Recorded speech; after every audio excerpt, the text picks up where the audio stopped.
Most Star Wars movies are beloved by many. Some are so hated that they split the fan base.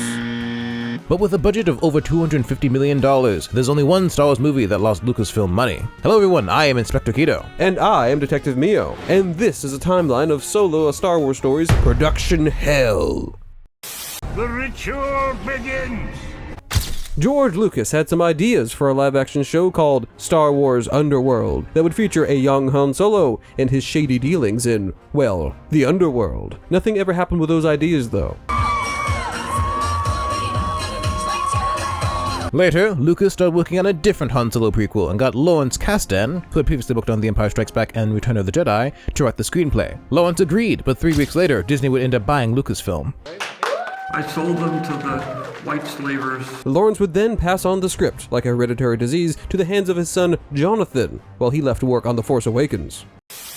This is an opportunity we cannot let pass. Bob Iger announced that standalone movies for the Star Wars franchise were in the works. Later, it was officially stated that one of these movies would feature a younger Han Solo as the main character, and that the movie would be released in May 2018. The original plan was for Solo to come out after The Force Awakens, but because Lawrence was already busy writing something else, Rogue One was put into development to fill the spot. Interestingly, this young Han Solo movie was announced way before anyone had seen The Force Awakens, or knew Han was going to die in the movie. Releasing this movie after Han Solo died would be a lot like making a Solo Black Widow film and releasing it just 2 years after killing off the character. Oh wait. It is with great humility that I take on this immense responsibility.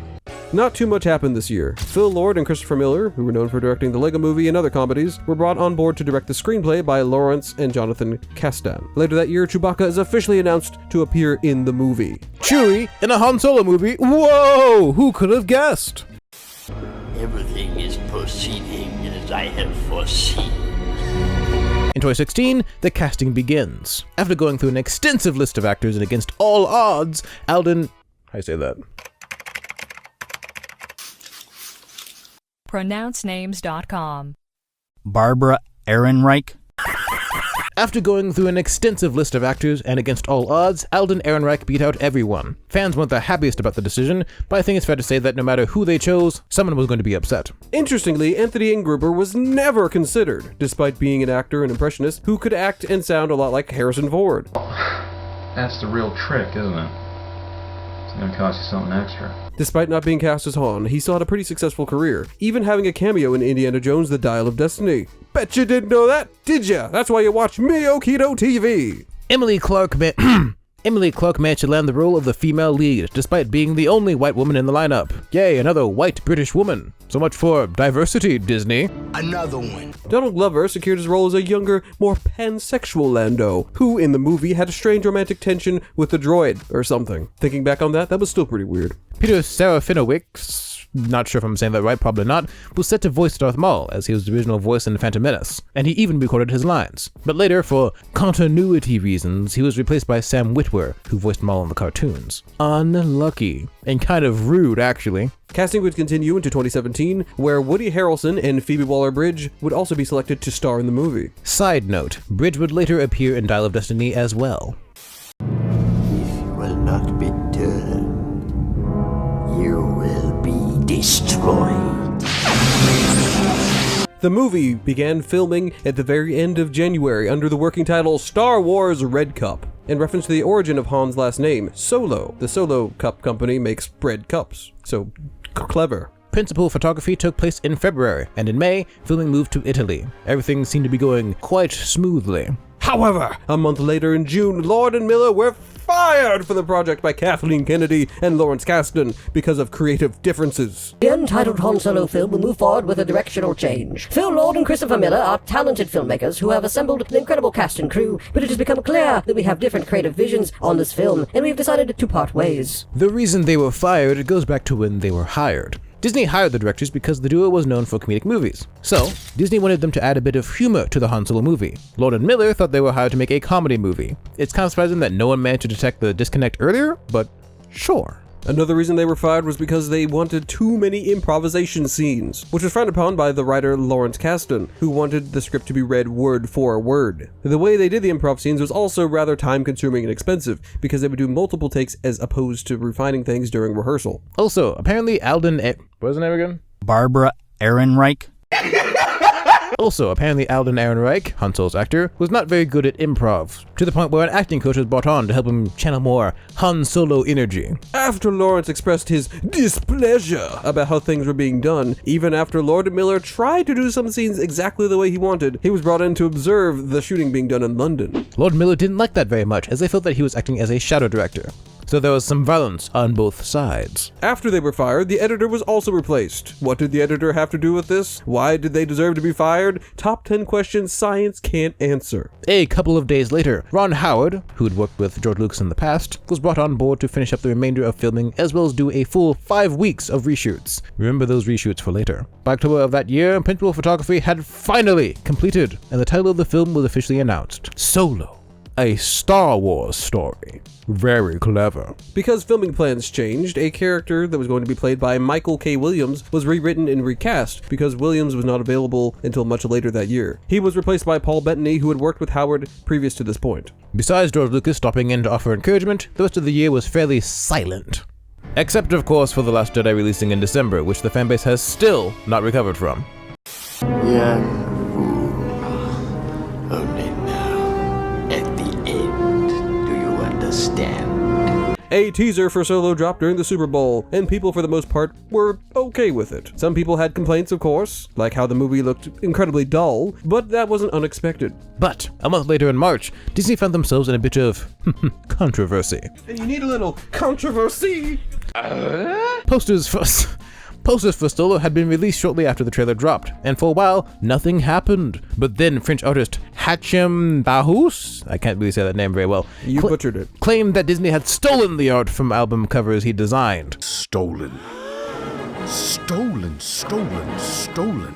Just taking a glance at the posters and the album art, I would say that yes, there was perhaps a bit of stealing. Disney said they would look into it, and the posters had come from some outside third party. Later in April, Disney would release some new posters, all of which looked very generic and boring. We couldn't find out whether the dude was ever paid for having his art basically stolen, but obviously something was figured out. And all was quiet again, but there was another lawsuit brewing behind the scenes. In 2015, a UK game producer called Ren Ventures tried to profit off of the return of Star Wars by making a game called Sabacc before The Force Awakens was released. For those who don't know, Sabacc is a card game in Star Wars first featured in a novel and has been used in Star Wars canon ever since. The app game set out to copy the rules of the game to a T. In 2016, Ren Ventures somehow got the US trademark registration for the trademark Sabacc. Lucasfilm caught wind of this and probably filed a petition to cancel the registration with the US Trademark Trial and Appeal Board in 2017. This would later turn into a lawsuit.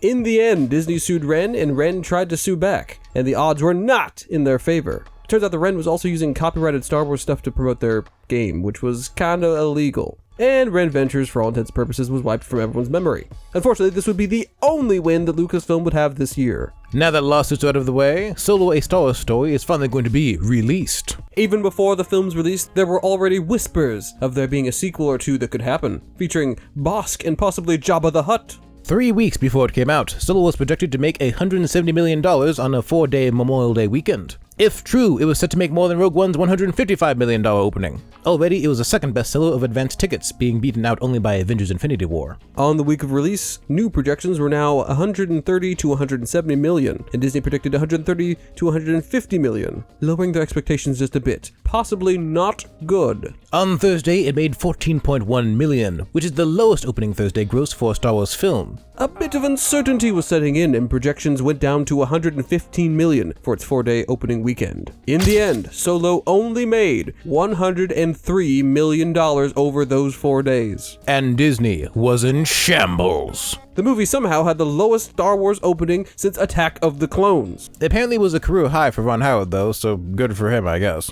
People on the internet had their various ideas for why the revenue was so poor. The lukewarm reception probably didn't convince anyone who wasn't going to see the movie in the first place to change their minds. Behind-the-scenes drama probably turned some people off from the project. Big competition for Avengers Infinity War and Deadpool 2 left audiences not wanting to spend more cash on Solo. Some said it was a result of Star Wars fatigue, which is both true because The Last Jedi only came out 5 months before, and false because each Disney Star Wars movie had made over $1 billion previously, so this is a massive drop-off. And finally, people said that The Last Jedi had forever split the fan base, and that was the main contributor to Solo not doing well. It is worth noting that after the failure of Solo, this Disney executive would leave his position at Disney. Unfortunately, Solo's box office run would not improve, with numbers dropping considerably in the next following weeks. It didn't do very well overseas either. The main reason these box office numbers were alarming is because the movie cost a lot to make. Remember those 5 weeks of reshoots? Well, it's estimated those reshoots might have doubled the budget, and low estimates put the budget at $250 million. That would make it the most expensive Star Wars movie at the time. Combined with marketing costs and theater cuts, the movie had to make $500 million to break even. Solo would go on to only make $393.2 million at the box office, making it the first Star Wars movie to lose money.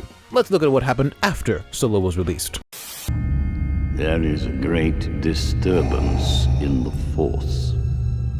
Later in 2019, Ron Howard would go on to blame online trolls for his movie's failure, as was the popular thing to do. Lawrence Kasdan, the writer, would straight up say, "The studio blew it." Twice people on Twitter made the hashtag #MakeSolo2 happen trend between 2019 and 2020. But in 2022, Kathleen Kennedy basically admitted that Solo was a mistake, putting a little bit too much blame on Alden, who played Han. People would color out on this. At the end of 2022, Ron Howard confirmed that Lucasfilm had absolutely no plans to make a Solo sequel. And it seems that Star Wars had decided it's best for the brand to not make Star Wars story movies anymore. So that's the scoop on Solo, a Star Wars story. It was pretty interesting diving into all the details and learning about the production of this movie, and hopefully you found it pretty interesting too. When Solo released, it got very mixed reviews, with some people liking it and some people hating it. But we'll go away in with our opinion in another video later. That way we can find out whether or not it deserved to flop as hard as it did. But that's all for now. If you want more Star Wars content, click this video over here. Or if you want to see us go through every single movie written by the writers of Morbius, click this video over here. Until we see you there,